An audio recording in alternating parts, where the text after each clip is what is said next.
Veterans Voices on KX News. Nearly 40 collective years of military service and a well-decorated veteran. KX News' Tyler Flipson introduces us to Robert Olzweski in tonight's Veterans Voices, showing us how there's North Dakota nice, but then there's also North Dakota tough. This is my tank. This is your tank. Yep, that covered a lot of ground over there before I got hit. Robert Olzweski went into the Army expecting to be just a mechanic, but ended up in the Armory Division operating around tanks right at the front lines of the Vietnam War, where he ultimately got wounded in combat. But it all started with a small-town North Dakota boy in a big family. I actually was born and raised on a little town north of Mandan along the river, which is called Sanger, North Dakota. And there was 7 boys and 2 sisters. And so after graduation, I went out and worked the summer. And in the winter, I got laid off. And so I thought, well, I better do something. Fate must have been calling his name to do something, just like he said, because it was April of 1967 when he was drafted into the Army, where his scenery changed rapidly. And then went over to Fort Bliss, Texas for basic training. And then after basic training, went through that, and then they said, well, what do you plan to do in the Army? I said, well, I'd like to maybe do mechanics or something. He went into the Armory Division with a focus on armored vehicles for combat, more specifically, tanks. Robert's rapid change didn't stop there. Just 1 year being in Germany, his scenery was changing again. And then they said, well, we have to send people over to Vietnam. So I said, well, okay. As the squad leader, he and his unit would be away from base, living in the jungle out of their tanks for weeks, sometimes months at a time. That's where the realities of the war came at him fast. Our primary mission is to go and seek and destroy the enemy. I thought we were pretty close up to the DMZ border, and we made contact up there. The tank that I was on, it got an RPG round, knocked the tank out, and then a young soldier, I think it was from West Virginia, he got killed, and then a couple other ones got wounded, and then it settled down. Here comes the chopper coming in, and we're going to take everybody to on the chopper and get them back medevac. And then all of a sudden they said, well, you got to go along. I said, no, I'm not going on. I'm staying here. And I said, I'm going to stay till everybody got on the chopper and go. And all of a sudden I slapped my leg, full of blood.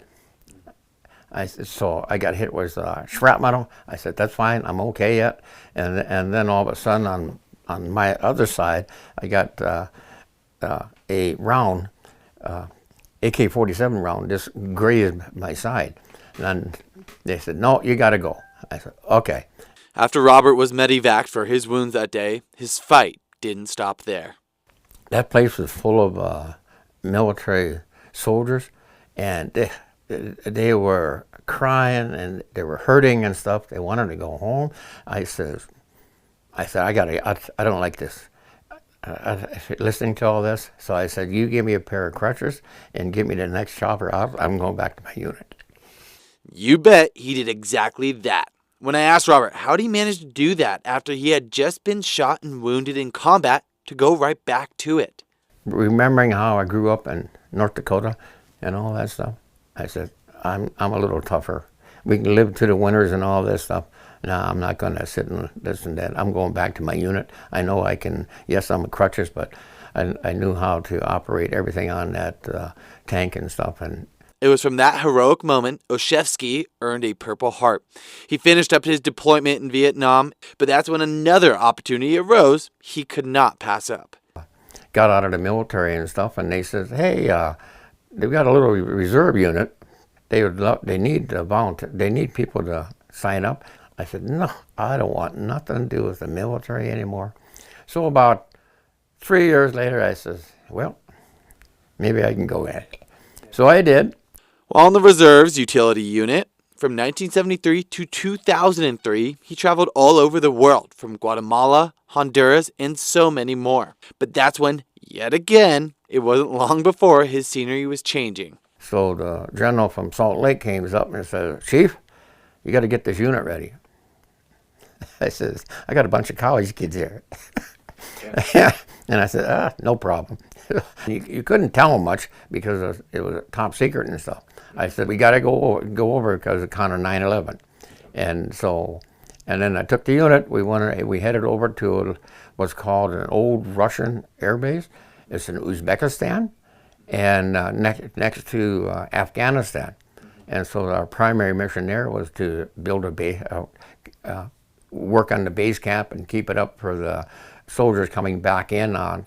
After his last deployment, bringing all his fellow reserves home with him safely, and if it wasn't already clear, this once small-town North Dakota boy, now decorated veteran full of wisdom and inspiration, is every ounce of North Dakota tough. How do you get North Dakota tough? You're not from North Dakota in the military. Well, being tough? Well, listen to people from North Dakota. In Bismarck, aspiring North Dakotan toughness, I'm Tyler Flipson, KX News. His biggest piece of advice to young military men and women is to save every piece of documentation because someday you'll need it when it comes to getting the VA's help. He also wanted to pass along a big thank you to all the veterans who have and are still serving.